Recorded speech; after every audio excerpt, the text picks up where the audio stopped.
मत परवाह कर उनकी जो आज देते हैं ताना, सब झुका देंगे सर जब आएगा तेरा ज़माना।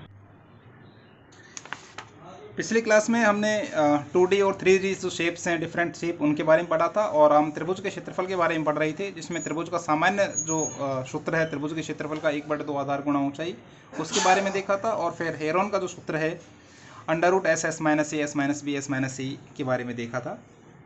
अब हम देखेंगे कि अगर हमारा त्रिभुज जो है वो समबाहु त्रिभुज है, एक विशेष प्रकार का त्रिभुज हो गया जिसमें सारी भुजाएं बराबर हैं।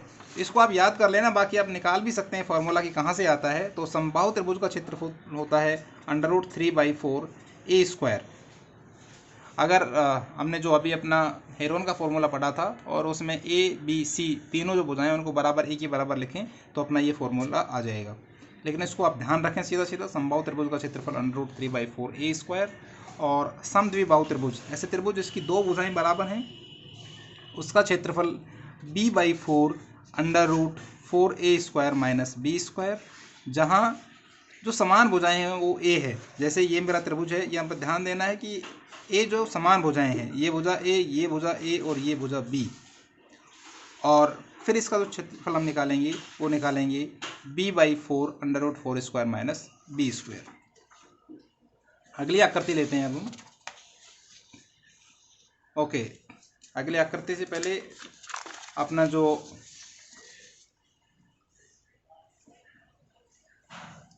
आयत, वर्ग, पंचभुज, षटभुज जैसे जो आकृतियां रहेंगी, इसमें विकर्ण क्या होता है ये देख लेते हैं एक बार।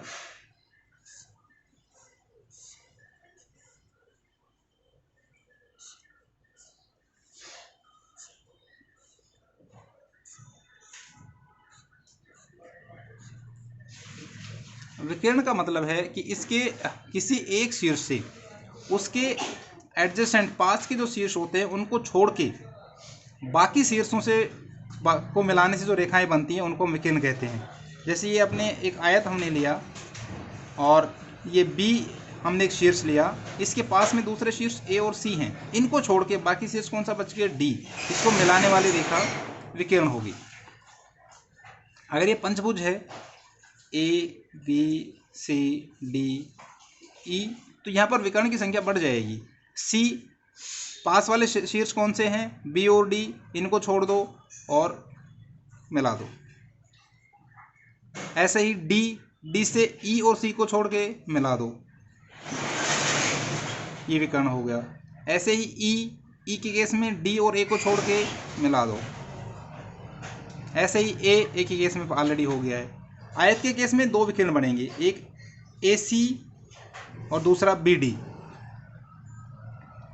इस केस में कितने विकर्ण बन गए अपने? 1 2 3 4, 1 2 3 4। ये तो ऑलरेडी ये है ही 2, ये 5, ये हो गया 4 वाला, ये हो गया और ये हो गया। तो इस केस में 5 विकर्ण बन गए।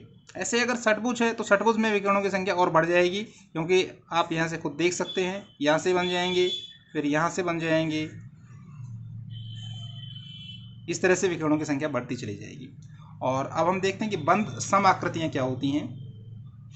वो आकृतियाँ जिनके सारे कोण और सारी भुजाएं बराबर हों, बंद सम आकृतियाँ कहलाती हैं। जिसमें सबसे पहले हम देख सकते हैं समबाहु त्रिभुज, सारी भुजाएं और सारे कोण बराबर। उसके बाद हम देख सकते हैं वर्ग, सारी भुजाएं और सारे कोण बराबर। उसके बाद हम उन आकृतियों को, जैसे पंचभुज है तो अगर सम आकृति है तो उसके पहले सम लगा देते हैं, सम पंचभुज, सम षटभुज, सम सप्तभुज, ऐसे। तो अगर ये मेरी सारी भुजाएं बराबर हैं पंचभुज में, सॉरी,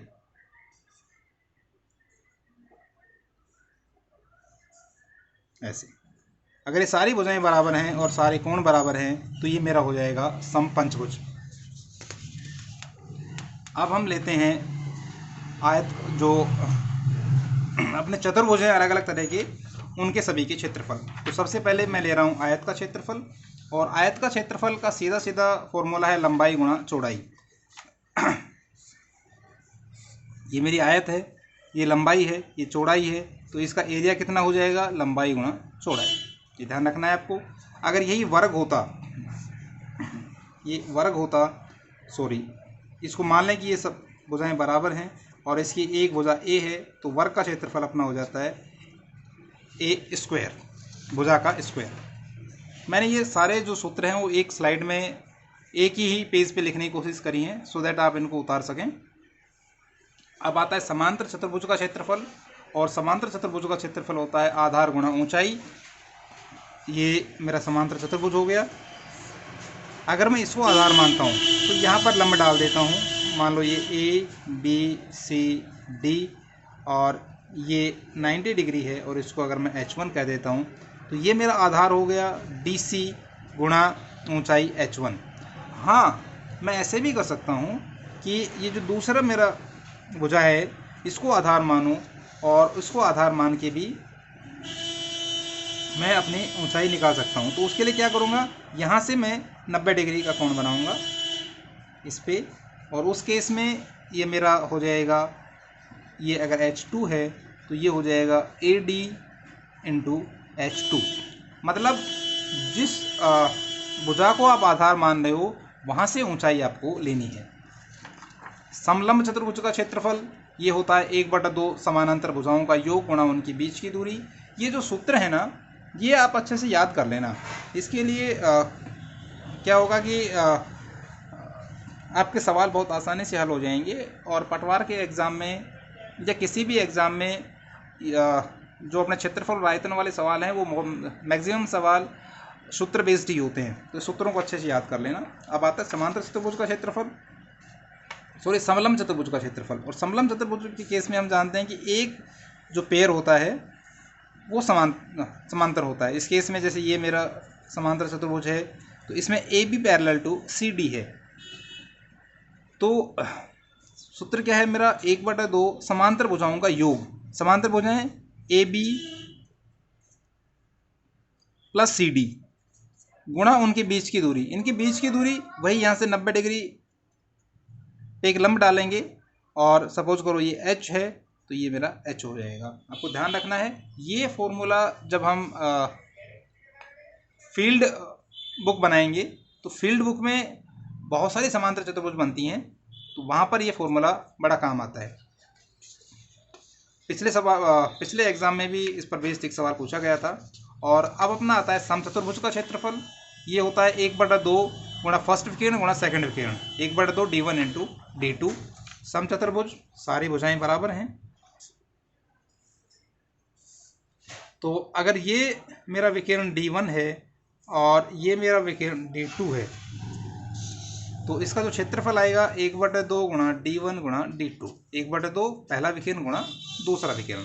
तो एक बार हम रिवाइज कर लेते हैं, और रिवाइज हम करेंगे त्रिभुज के क्षेत्रफल से। त्रिभुज का क्षेत्रफल सामान्य सूत्र 1/2 आधार गुणा ऊंचाई। हेरोन का formula √S minus A S minus B S minus C। समबाहु त्रिभुज का क्षेत्रफल √3/4 A स्क्वायर, और समद्विबाहु त्रिभुज का क्षेत्रफल B/4 √4A square minus B square. आयत का क्षेत्रफल लंबाई गुणा चौड़ाई। वर्ग का क्षेत्रफल भुजा का स्क्वायर। समांतर चतुर्भुज का क्षेत्रफल आधार गुणा ऊंचाई। समलंब चतुर्भुज का क्षेत्रफल 1/2 समांतर भुजाओं का योग गुणा उनके बीच की दूरी। और समचतुर्भुज का क्षेत्रफल 1/2 गुणा पहला विकर्ण गुणा दूसरा विकर्ण, या 1/2 गुणा D1 इंटू D2। अब हम लेते हैं वृत्त का क्षेत्रफल। ये मेरा वृत्त है और ये केंद्र O और ये मेरी रेडियस R। तो वृत्त का क्षेत्रफल होता है πr²। यहाँ पर वृत्त की परिधि भी आप देख लो। परिधि मतलब इसका परिमाप चारों तरफ जाने से, और वृत्त का जो परिमाप या परिधि होती है, वृत्त की परिधि ये अपने होती है 2πr। अगर अपने को वृत्ताकार रिंग दे रखी हो और उसका क्षेत्रफल पूछा हो तो बस केवल यही याद रखना है कि वृत्त का क्षेत्रफल क्या है, πr² है। सपोज करो कि अपना एक ऐसा कार्डबोर्ड में आपने गोल काटा और बीच में से एक और उसमें से गत्ता निकाल दिया, और केवल पूछा कि भाई इसका क्षेत्रफल आपको निकालना है। दोनों का जो केंद्र है वो समान है O, और यहाँ से ये जो छोटे वाले वृत्त की त्रिज्या r है और बड़े वाले वृत्त की त्रिज्या कैपिटल R है, तो हम कैसे निकालेंगे? तो इसके लिए क्या निकालेंगे हम? पहले तो पूरे जो बड़ा वृत्त है इसका क्षेत्रफल निकाल लेते हैं। बड़ा वृत्त का क्षेत्रफल हो जाएगा पाई आर स्क्वायर और छोटे वृत्त का क्षेत्रफल पाई आर स्क्वायर। और बड़े वाले वृत्त में से अगर मैं छोटे वाले वृत्त का क्षेत्रफल घटा दूं तो मेरा जो रिंग बचा उस रिंग का क्षेत्रफल हो जाएगा और ये हो जाएगा pi R square minus pi R square. Pi common ले लेता हूँ, capital R square minus R square. यही मेरा जो है वृत्ताकार रिंग का क्षेत्रफल है, pi R square minus R square, जहाँ आर बाह्य रिंग की त्रिज्या है कैपिटल आर और स्मॉल आर जो है वो आंतरिक रिंग की त्रिज्या है। अब एक कॉन्सेप्ट आता है, इस पर बेस्ड सवाल भी आने चाहिए, ये होता है रास्तों का क्षेत्रफल। रास्तों के क्षेत्रफल वाले सवाल में अच्छा ये रहेगा कि जो सवाल दे रखा है उसमें आप डायग्राम जरूर बना लें। जैसे किसी ने बोला कि एक आयताकार क्षेत्र दे रखा है 600 मीटर बाई 400 मीटर का, और इसके बाहर की तरफ 5 मीटर या 10 मीटर मान लेते हैं, 10 मीटर का रास्ता बनाना है। तो रास्ते का क्षेत्रफल कितना होगा? एक तो आप जो ये है ये बाहर की तरफ रास्ता बना सकते हैं। दूसरा ये कह सकता है कि रास्ता जो है वो अंदर की तरफ बनाया है। तो अगर अंदर की तरफ रास्ता बनेगा, दूसरे केस में देख रहे हैं कि रास्ता मतलब अंदर की तरफ बनना है 10 मीटर का और इसका क्षेत्रफल अपने को निकालना है। तीसरा केस होता है कि रास्ता जो है वो बीचों बीच बनाते हैं। जैसे ये 600 मीटर बाई 400 मीटर का एक प्लॉट है और इसमें बोला रास्ता बीचों बीच बन रहा है, और बीचों बीच रास्ते जो बन रहे हैं वो दोनों तरफ बन रहे हैं।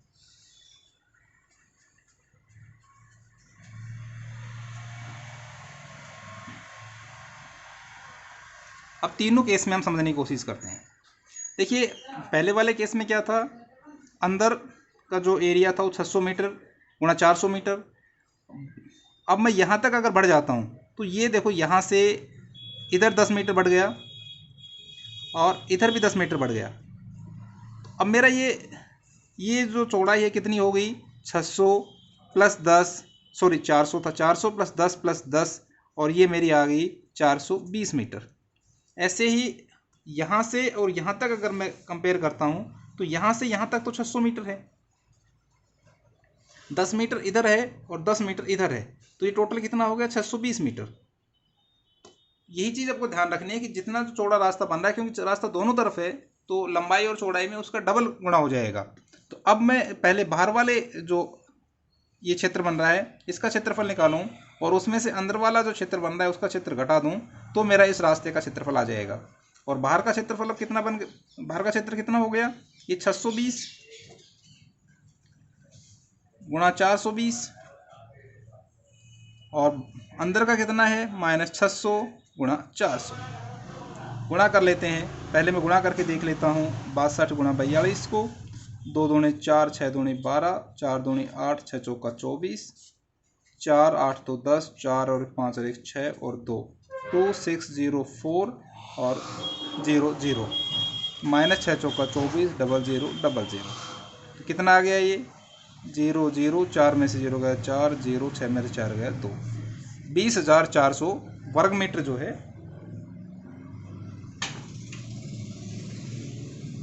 रास्ते का क्षेत्रफल आ गया। अगर ये रास्ता अंदर की तरफ होता, क्योंकि बाहर का जो लंबाई चौड़ाई है वो तो उतनी ही है, तो उस केस में ये कम हो जाता, 10 मीटर इधर कम होता, 10 मीटर इधर कम होता। तो अब ये जो मेरे आयत बना उस आयत का क्षेत्रफल जो है उसकी लंबाई चौड़ाई कितनी हो गई? 600 माइनस 20 तो 580, 400 माइनस 20 380। और उस केस में बाहर वाला जो आयत है उसका क्षेत्रफल माइनस अंदर वाला आयत जो बचा उसका क्षेत्रफल को घटा देंगे तो अपना जो रास्ता बचा उसका क्षेत्रफल आ जाएगा। तो इसका क्षेत्रफल कितना होगा? 600 माइनस 400, सॉरी 600 गुणा 400 माइनस 580 गुणा 380। इसको आप सोल्व कर सकते हैं। इस केस में थोड़ा समझने की ज़रूरत है, और समझने की ज़रूरत क्या है कि यहाँ हम सीधे सीधे रास्ते का क्षेत्रफल ही निकालेंगे। तो ये भी मेरा एक आयत ही बन रहा है, और इस आयत में लंबाई कितनी है 600, चौड़ाई कितनी है 10। तो अगर मैं बोलूँ कि सपोज इसका नाम दे देता हूँ PQRS, तो आयत PQRS का क्षेत्रफल कितना हो गया, एरिया ऑफ PQRS, लंबाई 600 गुणा रास्ते की चौड़ाई 10 बराबर 6000 वर्ग मीटर। दूसरा जो मेरा है इसको मैं नाम दे देता हूँ MNOP। तो एरिया ऑफ MNOP कितना हो जाएगा, इसकी लंबाई 400 गुणा इसकी चौड़ाई 10, तो ये मेरा हो गया 4000 मीटर स्क्वायर।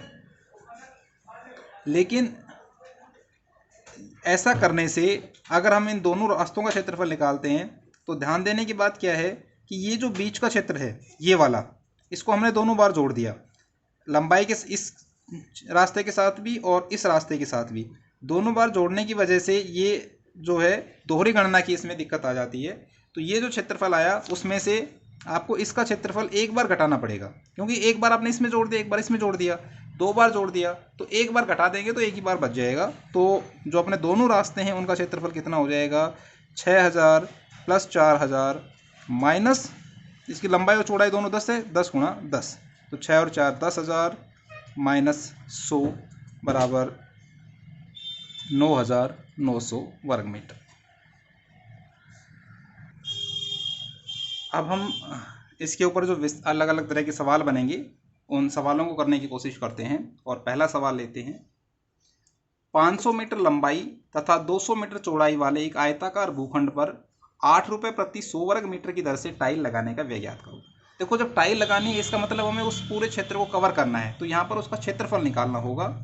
और क्षेत्रफल कितना हो जाएगा आयताकार भूखंड का क्षेत्रफल, आयत है, आयत का क्षेत्रफल हम जानते हैं ये होता है लंबाई गुणा चौड़ाई। तो ये मेरा क्षेत्रफल हो जाएगा लंबाई गुणा चौड़ाई बराबर 500 गुणा 200।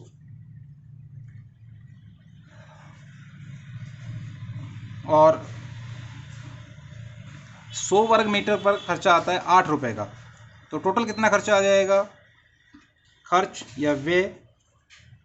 अगर आपको डायरेक्ट समझ में नहीं आए तो आप एक बार इसको एक एक नियम से करके देख सकते हो। या मेरा व्यय इस पे हो जाएगा 500 गुणा 200, हर 100 वर्ग मीटर पे खर्च आता है 8 का, 2 0 से 2 0 काट दूंगा, ये मेरा 5 दूनी 10 गुणा 8 बराबर 8000 रुपये। अगला सवाल देखते हैं, एक आयताकार क्षेत्र के माप 144 सेंटीमीटर गुणा 100 सेंटीमीटर है। 5 सेंटीमीटर गुणा 12 सेंटीमीटर के कितने टाइल्स इस क्षेत्र को पूरा ढकने के लिए चाहिए। आयत का क्षेत्रफल हम जानते ही हैं, ये होता है लंबाई गुणा चौड़ाई।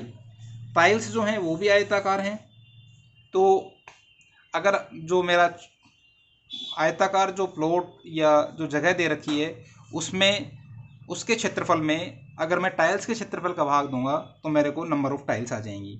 तो कितने टाइल चाहिए, टाइल्स की संख्या बराबर प्लॉट का क्षेत्रफल बटे टाइल्स का क्षेत्रफल। देखिए, ये इस तरह के जो सवाल है ना, इसको आप रियल लाइफ में बहुत अच्छे से यूज़ कर सकते हो। घर पे जब कभी टाइलिंग करनी हो, कमरे में टाइलिंग करनी हो, तो कितने टाइल्स की रिक्वायरमेंट होगी आप यहाँ से निकाल सकते हैं। तो प्लॉट का क्षेत्रफल 144 गुणा 100 और टाइल का क्षेत्रफल 5 गुणा 12। यहाँ से कट जाएगा ये 12 12 144, ये कट जाएगा 20 और 12 दूनी 24, 240 टाइल्स आ जाएंगी। अगला सवाल देखते हैं, एक वर्ग का परिमाप 20 सेंटीमीटर है, उसका क्षेत्रफल ज्ञात करो। तो ये क्या कह रहा है कि इसका परिमाप यहाँ से यहाँ पूरा जाने के बाद 20 सेंटीमीटर दूरी तय करता है। तो हमें पता है कि वर्ग का जो परिमाप होता है वो 4 गुणा उसकी भुजा होता है, और ये कह रहा है कि 4 गुणा भुजा कितना है, 20 सेंटीमीटर है। तो भुजा कितनी होगी, ए बराबर 20/4 बराबर 5 सेंटीमीटर। वैसे भी आप देख सकते हो कि 20 को 4 बराबर भागों में बांटेंगे तो 5 5 बचेगा। तो ये 5 5 10 5 और 5 10 और 5 15 और 5 20, तो उसका क्षेत्रफल ज्ञात करो। क्षेत्रफल हम जानते हैं भुजा का स्क्वायर होता है और भुजा अपने 5 सेंटीमीटर आ गई है, तो उसका क्षेत्रफल कितना हो जाएगा? क्षेत्रफल बराबर ए स्क्वायर बराबर 5 गुणा 5 बराबर 25 सेंटीमीटर स्क्वायर। इकाई का विशेष ध्यान रखें। अगर देते हैं एक तार त्रिभुज के आकार का है जिसकी भुजाएं 4 सेंटीमीटर, 5 सेंटीमीटर व 7 सेंटीमीटर है को वर्ग के आकार में बदला गया है, वर्ग का क्षेत्रफल ज्ञात करो। इसमें वर्ग के आकार में बदला गया है। अब ये क्योंकि तार की लेंथ है, एक तार त्रिभुज के आकार का है जिसकी भुजाएं 4 सेंटीमीटर, 5 सेंटीमीटर व 7 सेंटीमीटर है। 4 सेंटीमीटर, 5 सेंटीमीटर और 7 सेंटीमीटर है। तो तार की हमें लेंथ दे रखी है और जब हम तार को वर्ग के आकार में घुमाएंगे तो मतलब इसमें दोनों में हमें परिधि दे रखी है, परिमाप दे रखा है और परिमाप से हम उसकी भुजा निकाल लेंगे वर्ग की, और वर्ग की जब भुजा निकल जाएगी तो उसका क्षेत्रफल हमें पता हो जाएगा। तो इस केस में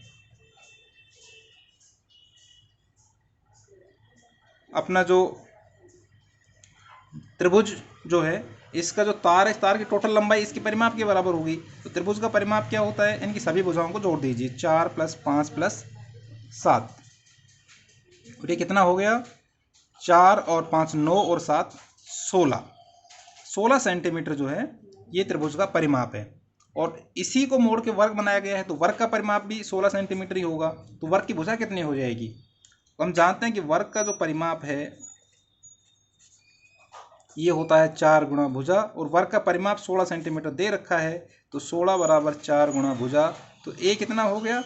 16/4 बराबर 4 सेंटीमीटर। और अब उसका क्षेत्रफल निकालना है अपने को, तो वर्ग का क्षेत्रफल हम जानते हैं ये होता है भुजा का स्क्वायर, तो 4 गुणा 4 बराबर 16 सेंटीमीटर स्क्वायर। अगला सवाल देखते हैं। 4.5 मीटर गुणा 3.6 मीटर दीवार के में 2 मीटर लंबाई व 1 मीटर चौड़ाई के 2 दरवाजे लगाए गए हैं। दीवार पर 25 रुपये प्रति वर्ग मीटर की दर से सफ़ेदी कराने का खर्च ज्ञात करो। ये अपनी दीवार है जिसकी चौड़ाई 4.5 मीटर, लंबाई 4.5 मीटर और चौड़ाई ऊंचाई जो है वो 3.6 मीटर है, और इसमें 2 दरवाजे लगे हैं, 2 मीटर लंबाई व 1 मीटर चौड़ाई। एक दरवाज़ा ये लगा दिया हमने और एक दरवाज़ा ये लगा दिया। ये 2 मीटर 1 मीटर, 2 मीटर 1 मीटर। तो इस केस में जब हम सफ़ेदी करेंगे तो सफ़ेदी दरवाज़ों पर तो होगी नहीं, तो ये जो पूरा क्षेत्रफल निकालेंगे उसमें से दोनों दरवाज़ों का क्षेत्रफल घटा देंगे। तो हम जानते हैं कि आयत का जो क्षेत्रफल होता है वो लंबाई गुणा चौड़ाई होता है, तो दीवार का कुल क्षेत्रफल कितना हो जाएगा? घर का कुल क्षेत्रफल जिसमें दरवाजे भी शामिल हैं वो हो जाएगा 4.5 गुणा 3.6 मीटर स्क्वायर। गुणा कर लेते हैं, 6 पंजो 30 हासिल 3, 6 चौको 24 और 3 27, 5 3 15 हासिल 1, 4 3 12 और 1 13, 0 7 5 12, 3 2 5 और 1 6 और 1 और 1 2 2 स्थान छोड़ के डेसिमल, तो ये आ गया 16.20 मीटर स्क्वायर। दरवाजे का क्षेत्रफल निकाल लेते हैं। दरवाजे का क्षेत्रफल कितना है? 2 मीटर गुणा 1 मीटर बराबर 2 मीटर स्क्वायर। दोनों दरवाजों का, दोनों दरवाजे क्योंकि समान हैं, दोनों दरवाजों का क्षेत्रफल बराबर 2 गुणा 2 मीटर स्क्वायर बराबर 4 मीटर स्क्वायर। इसलिए सफ़ेदी करवाने के लिए जो दीवार बचेगी उसका क्षेत्रफल कितना है? सफ़ेदी के लिए बची दीवार का क्षेत्रफल कितना हो गया? 16.20 माइनस 4 बराबर 14.20 मीटर स्क्वायर।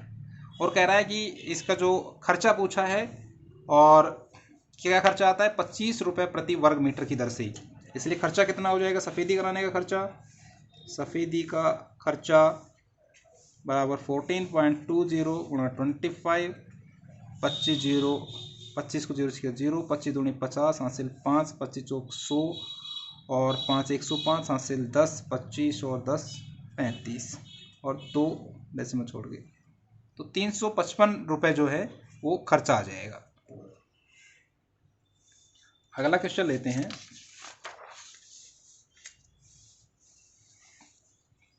यदि एक समांतर चतुर्भुज का क्षेत्रफल 24 सेंटीमीटर है स्क्वायर है और आधार 4 सेंटीमीटर, तो ऊंचाई ज्ञात करो। हम जानते हैं कि जो समांतर चतुर्भुज अपना होता है उसका क्षेत्रफल क्या होता है, समांतर चतुर्भुज का क्षेत्रफल बराबर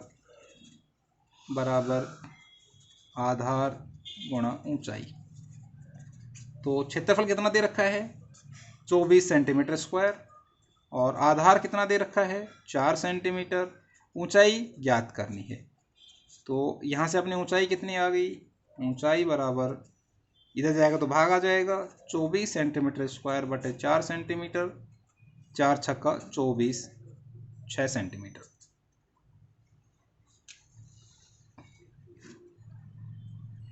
इस सवाल को थोड़ा ध्यान से देखें। एक त्रिभुज दिया हुआ है ABC और यहाँ पर A जो कोण है ये देखो, ये 90 डिग्री बनाया हुआ है दिया है ये, और इसकी जो भुजाएं हैं वो 5 सेंटीमीटर, 12 सेंटीमीटर और 13 सेंटीमीटर है। तो त्रिभुज का क्षेत्रफल व AD की लंबाई ज्ञात करो जो BC पर लंब है। AD जो है वो BC पर लंब है। क्योंकि हमने अभी देखा था कि समकोण त्रिभुज का जो क्षेत्रफल होगा वो 1/2 आधार गुणा लंब हो जाएगा, और ये चूंकि 90 डिग्री का कोण है तो ये अगर इसको हम आधार मान दें तो ये लंब हो जाएगा, तो इसका क्षेत्रफल तो बस सीधा सीधा आ जाएगा। क्षेत्रफल कितना आ जाएगा,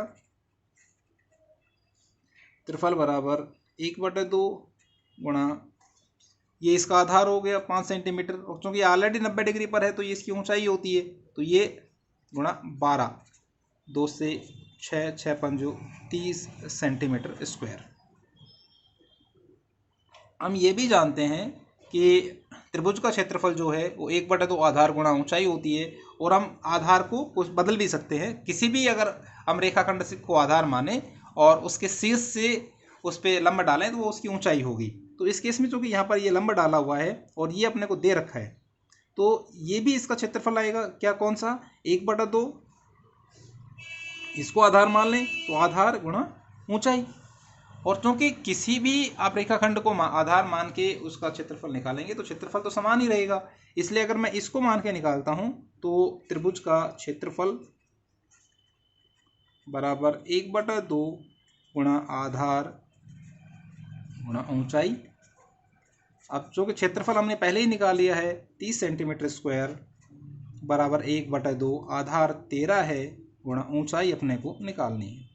तो ऊंचाई कितनी हो जाएगी मेरी, ये 30 गुणा 2/13, 30 दूनी 60/13 सेंटीमीटर।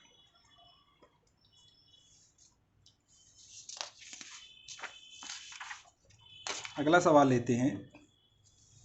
4 सेंटीमीटर त्रिज्या वाली एक वृत्ताकार शीट में से 2 सेंटीमीटर त्रिज्या वाले एक वृत्त को निकाल दिया जाता है, शीट के शेष भाग का क्षेत्रफल ज्ञात करो। देखो ये एक वृत्ताकार शीट है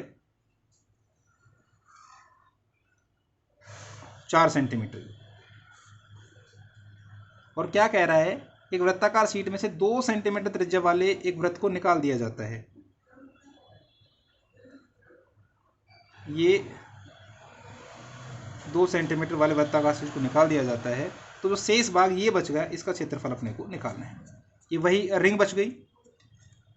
अगर अपने को 2 भाग दे रखे होते हैं तो क्या करते हैं हम, जो बड़ा वाला भाग है उसमें से छोटा वाला भाग निकाल देंगे तो बीच वाले भाग का क्षेत्रफल आ जाएगा। बड़ा वाले भाग का क्षेत्रफल पाई आर स्क्वायर, छोटे वाले भाग का क्षेत्रफल pi R square, pi common ले लो, R square minus R square, pi R कितना है 4 है, 4 छोटा वाला आर, जो छोटा वाला वृत्त है उसकी त्रिज्या 2 है, पाई 4 चौक 16 माइनस 2 दूनी 4, पाई 16 माइनस 4 इज 12, और पाई की वैल्यू कितने दे रखी है, कितनी लेनी है 3.14, लिख दो 3.14 इंटू 12 गुणा कर दो, 12 चौक 48 हासिल 4, 12 एकम 12 और 4 16 हासिल 1, 12 36 और 1 37, तो ये हो गया 37.6 8 सेंटीमीटर स्क्वायर। अगला सवाल लेते हैं। 28 सेंटीमीटर त्रिज्या वाले एक पहिए को 352 मीटर दूरी तय करने के लिए कितनी बार घुमाना पड़ेगा। देखो ये अपना एक पहिया है और ये एक चक्कर लगाएगा, यहाँ से लेके यहाँ तक एक चक्कर लगाएगा। जैसे इसको हमने ऐसे से घुमाया और पूरा एक चक्कर लगा के आ जाएगा यहाँ तक, तो ये अपनी इसकी जो परिधि है उसके बराबर दूरी तय कर लेगा। तो एक चक्कर में कितनी दूरी तय करेगा, इसकी परिधि के बराबर। तो हम पहले इसकी परिधि निकाल लेते हैं। परिधि कितनी है, प्रति परिधि होती है 2πr। मैंने आपको बताया कि अगर पाई का मान ना दे रखा हो तो हमें सीधा 22/7 मानना है। 22/7 गुणा r 28, 7 चौक 28, 22 गुणा 4 दूनी 8, 8 दूनी 16 हासिल 1, 8 दूनी 16 और 1 17 सेंटीमीटर। अब ये कह रहा है कि 28 सेंटीमीटर त्रिज्या वाले एक पहिए को 352 मीटर दूरी तय करने के लिए कितनी बार घुमाना पड़ेगा। तो एक चक्कर में इतना घूमता है, 352 मीटर के लिए कितना घुमाना पड़ेगा 3। अब देखो यहाँ पर ये सेंटीमीटर है और ये मीटर है, तो ये कैच हो जाता है। ये आपको ध्यान रखना है कि दोनों जो राशियां हैं उनकी इकाई समान होनी चाहिए। और इकाई समान करने के लिए हम क्या करेंगे, जैसे 352 है तो इसको पहले हम सेंटीमीटर में कन्वर्ट कर लेंगे। 1 मीटर में 100 सेंटीमीटर होते हैं, तो 352 मीटर में गुणा 100 सेंटीमीटर बटे 176। 176 को जब 2 से गुणा करेंगे तो 352 आ जाएगा अपना, ये कट जाएगा 2 और 2 गुणा 100 बराबर 200 चक्कर लगेंगे। 200 चक्कर जब घूमेगा तो 352 मीटर की दूरी तय कर लेगा। आज के लिए इतना ही, और आगे के जो सवाल हैं वो हम अपने अगले वीडियो में देखेंगे। दोस्तों, अपने स्पेशल सेगमेंट में कल हमने बोनस क्वेश्चन पूछा था कि यदि m का 30% और n का 50% समान हो तो m अनुपात n क्या होगा। तो देखो जो दे रखा है ना क्वेश्चन में, आप उसी के साथ यात्रा किया करो। क्या कह रहा है कि m का 30%, m का 30% बराबर किसके है, n का 50%, n का 50%। अब प्रतिशत को मैं हटा दूंगा तो 100 का भाग दूंगा, m गुणा 30/100 बराबर n गुणा 50/100। दोनों तरफ नीचे 100 है, 100 से 100 कट जाएगा और ये मेरा आ जाएगा। अब देखो m अनुपात n का मतलब मैंने आपको बताया था, ये होता है m/n। अपने को यही निकालना है, तो n मैं इधर ले लूँगा और 30 को इधर भेज दूँगा, ये अपना हो जाएगा m/n बराबर 50/30। 0 से 0 कट जाएगा। इसका मतलब क्या हुआ कि m अनुपात n बराबर 5:3। यही अपना आंसर होगा। दोस्तों, आज का अपना बोनस क्वेश्चन है कि साधारण ब्याज पर कोई धन 2 वर्ष में 720 रुपये व 7 वर्ष में 1020 रुपये हो जाता है, मूलधन कितना है। इसमें मतलब ये 720 और 1020 जो है वो 2 वर्ष और 7 वर्ष के पश्चात अपने को मिलने वाला मिश्र धन है। तो अपने को इसमें कैलकुलेट करना है कि मूलधन कितना है। अगर आप चाहो तो इस सवाल में मूलधन के साथ ब्याज की दर भी ज्ञात कर सकते हैं, और इस सवाल को हल करके आप इसका जवाब हमें कमेंट बॉक्स में दें और हम इसको डिस्कस करेंगे अपने अगले वीडियो में। अगर हमारी वीडियो आपको पसंद आ रही हो तो वीडियो को शेयर करें, लाइक करें और हमारे चैनल मैथमेटिक्स फॉर पटवार बाय दिनेश को सब्सक्राइब करें। हंसते रहें, मुस्कुराते रहें और लक्ष्य की तरफ बढ़ते रहें।